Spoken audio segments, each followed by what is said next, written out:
Hey everyone, it's Where Is My Book? Hey everyone, it's me Kat, and today I'm here to bring you my spoiler-free review for My Hero Academia Vigilantes, the spin-off prequel series. Story by Hideyuki Furuhashi and the art is by Bettencourt. And being a prequel spin-off series, this series takes place before the main series My Hero Academia by Kohei Horikoshi. And first things first, overall, I really enjoyed this.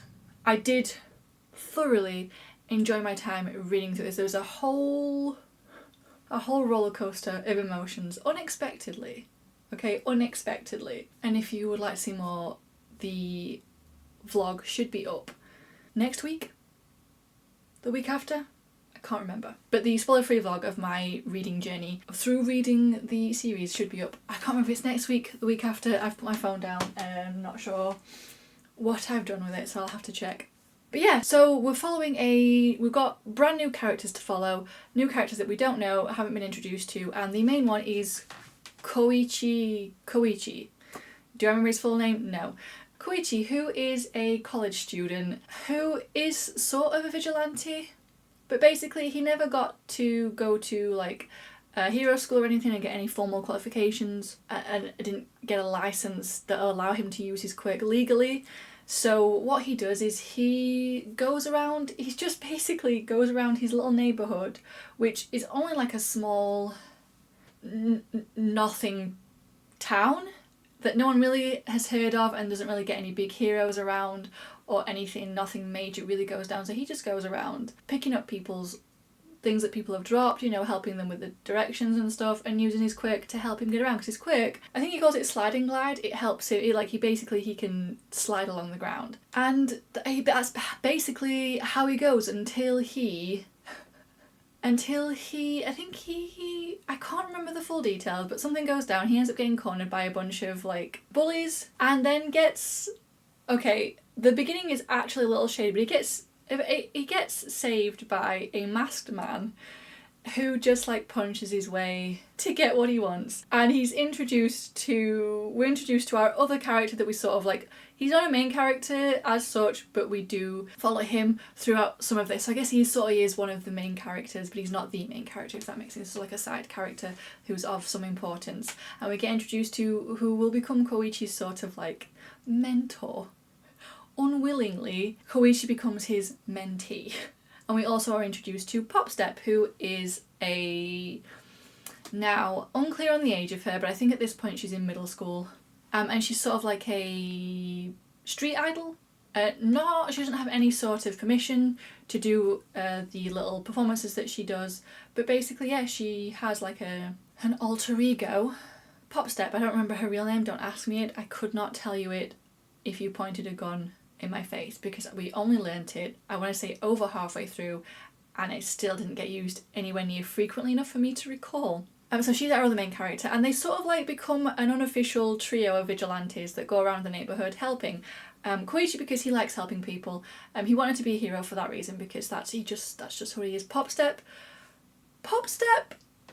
her motives are unclear to begin with, and I don't want to get into them through spoilers.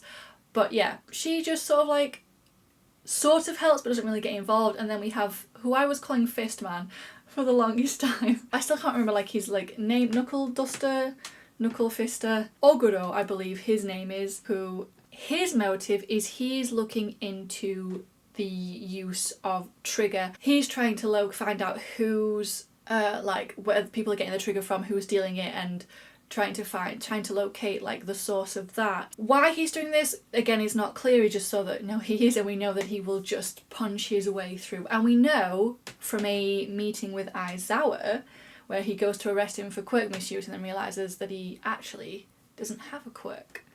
So, carry on, mate. Never mind that he's beating these people half to death. It's no quirk misuse, so it's not got nothing to do with me. And that, I feel, is sort of like the core of this series. It's called Vigilante because it's following vigilantes, and obviously it asks a lot of questions about the Hero Society and what makes a hero versus a vigilante and the difference between a vigilante and a villain, which I feel like is obvious, but this society sort of makes everything sort of clear-cut, black and white. If you're not a hero, you can't use your quirk, and sort of like it touches on people's self-expression and this being a part of them, and the fact that they can't use this part of them because they need a special license to do it. And I guess because the hero, this quirk-filled society, is still fairly early. Like, it's still fairly early in its, like, development. Like, I don't think...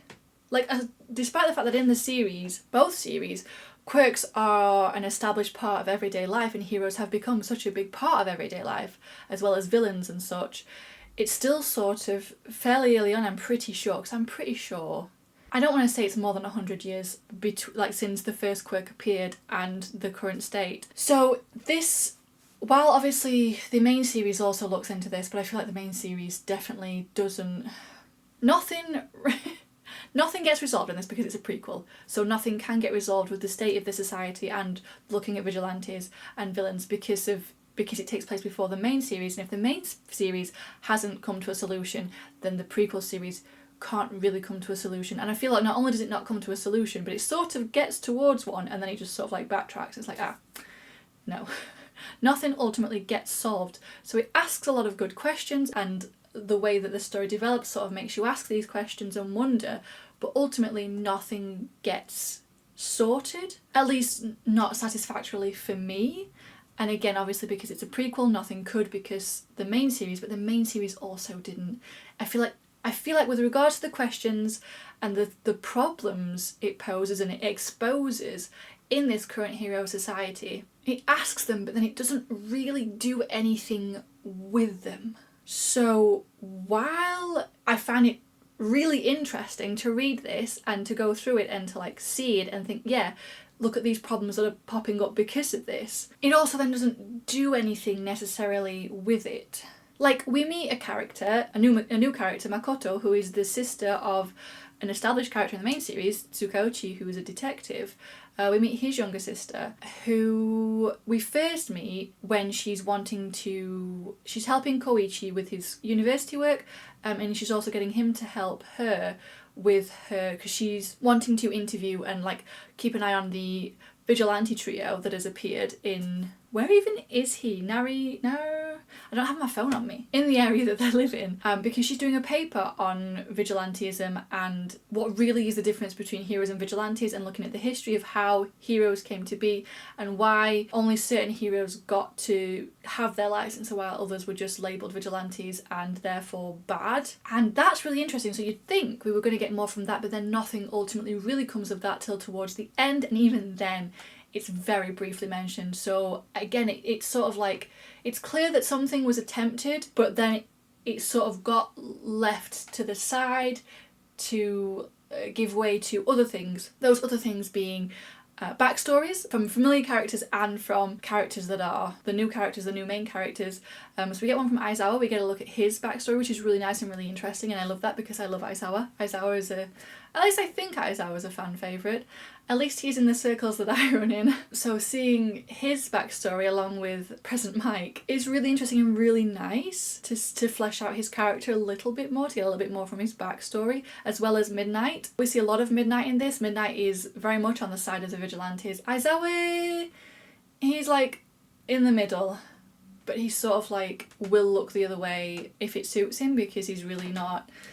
As long as it's not like going to cause problems for him. And the backstory with regards to... The backstory we get is Ogoro's, and we see him like before, and that revolves around the trigger stuff. That's the big part of this, is basically we get vigilantes, but they're sort of like there alongside the introduction of trigger and its distribution and the experiments that are being... It's basically a trigger experiment that's going on, and it's the trigger's basically being passed out to all these people, and they're being monitored by the bad guys to note what's sort of happening, how it's affecting people and things like that. And it also plays a little fast and loose with how quirks work, I feel, because over the main series we know that Midoriya, our main character, gets his quirk passed down to him from All Might, because that's how that quirk works. He ingests DNA from a person that's currently holding that quirk, and then he gets that quirk and it becomes his. We get a bit of like DNA swapping in, like, passing around in Vigilantes to sort of, like, give people aspects of a quirk or, like, certain thingy quirks, but I don't know if trigger is the thing that's allowing that, because it just sort of happens and you just sort of expect it to be like, oh, okay, I guess that's how that goes. But is that how it goes? Because that asks more question about quirks than I really had as to how they work with regards to DNA, and if you can just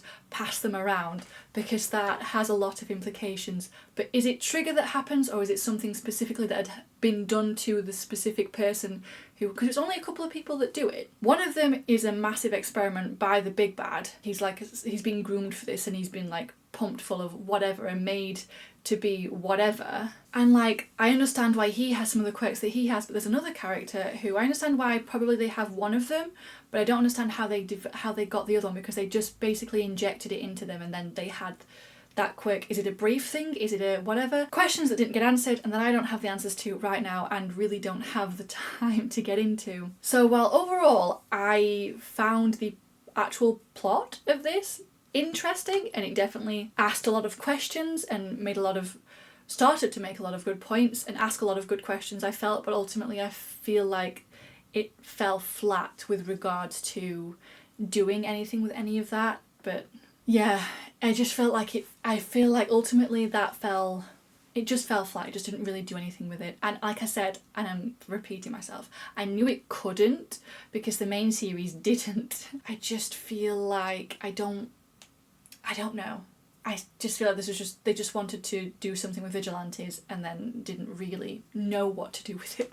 Now on to the important thing, which is the characters, and let me tell you, I love these characters. I feel like Pop got done dirty. Without going into spoilers, I can't really say why, but I feel like her arc ultimately revolved around Koichi, and then it just ended, and it was like when her motives get revealed and the way that her entire motive, well, maybe not entire motive, but the way that the reason that she started doing what she was doing, I guess, like with regards to this vigilante stuff, and the reason that she hangs around and continues to help and do things, all revolves around Koichi. And I guess you could probably guess where it goes or where it started or like what I'm getting at here, and then but it ultimately ends with her having to be saved, and I don't know how I feel about it, and I'm not really going to go into it here because I'd have to go into spoilers, and I want to keep this as spoiler free as possible. But it just, Pop deserved a little better than what she got, I feel, because after that she just sort of like,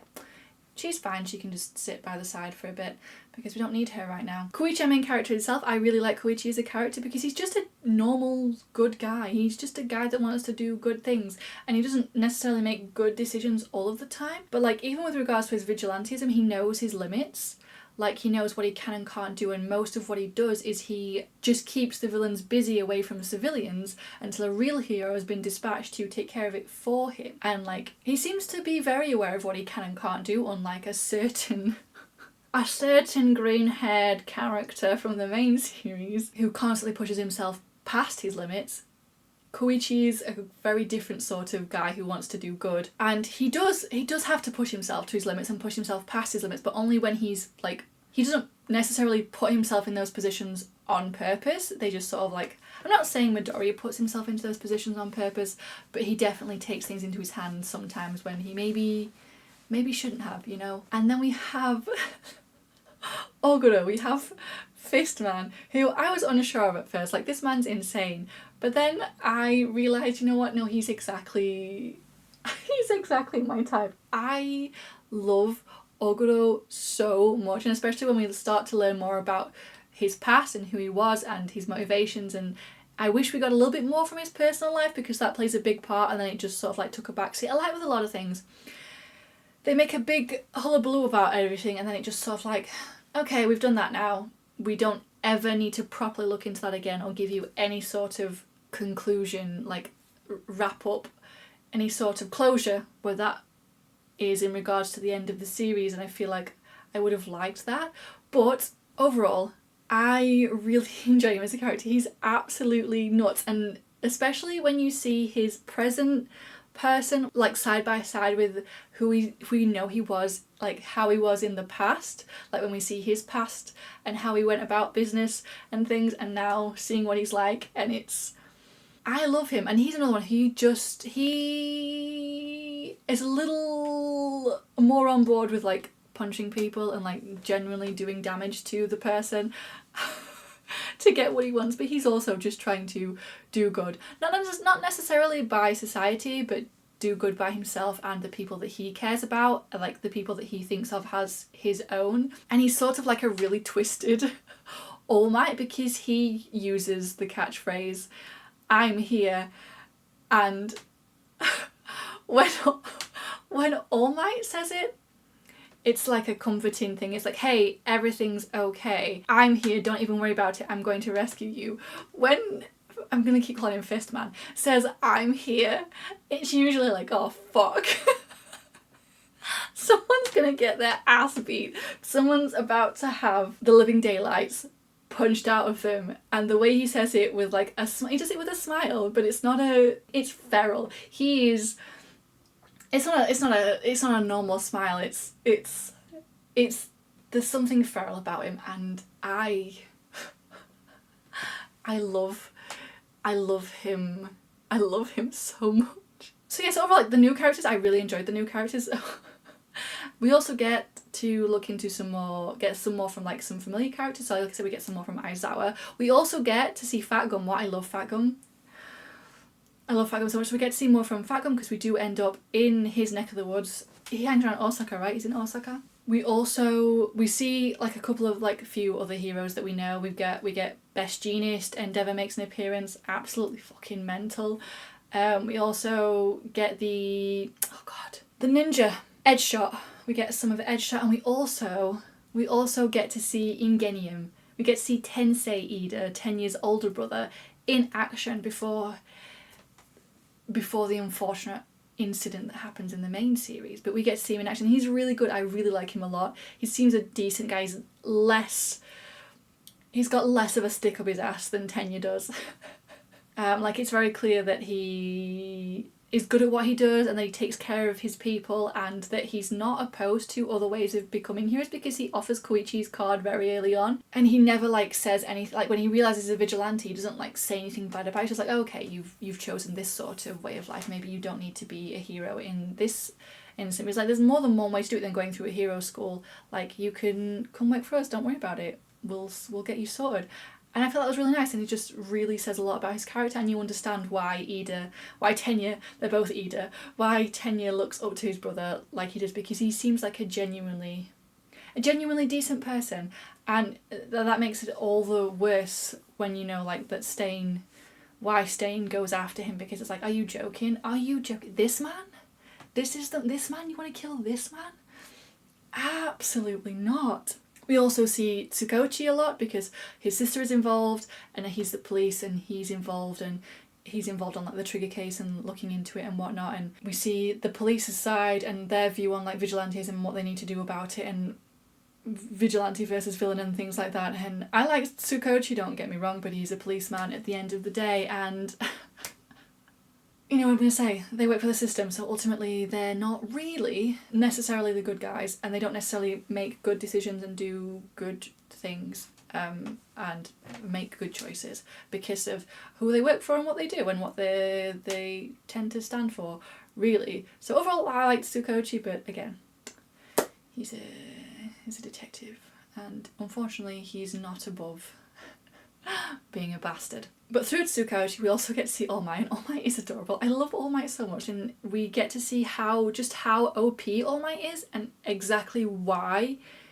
he had to be limited the way that he is, because this man, in fact, even in the manga, he's referenced as like a Deus Ex Machina sort of hero. Like, if All Might's involved, you are going to win, which is, I guess, again, you know, he had to be taken down a peg. He had to be given that serious injury, because there is no way any villain would ever be able to compete. And what kind of society would that be if All Might never got that injury? If All Might continued to be the number one for as long as he was physically able? But yeah, so like I have a lot of thoughts, and like maybe if I could get it together, I might do like a spoiler-filled one where I could talk about all the things that really disappointed me and all the things that I really enjoyed, like spoiled, but this is I try to keep these spoiler free and I want to keep it spoiler free, so I apologise if that means some of this didn't really make sense or came across weirdly. I know my reviews tend to do that anyway, and I'm trying to be better and trying to be a little more structured. I don't know if that's come across this time. I don't know if it's worked. But there we go. So overall I did really enjoy it, and I loved these new characters and seeing them, and just, like I said, I feel like it's really interesting, this whole world that we have, this whole setting with the heroes and quirks and the vigilantes and the villains, and like the lines between them, the lines that have been drawn between them and the ones that are actually there, and like what's considered vigilante, what's considered villain, like why people are quick to be labelled villain, and this whole putting heroes on a pedestal and treating them like celebrities, and things like that. And I feel like so much more could be said, could be done, and I don't know if it is in any of the other like side things, because I know there's like light novels and things, but I've never read any of them and I don't know what they really revolve around.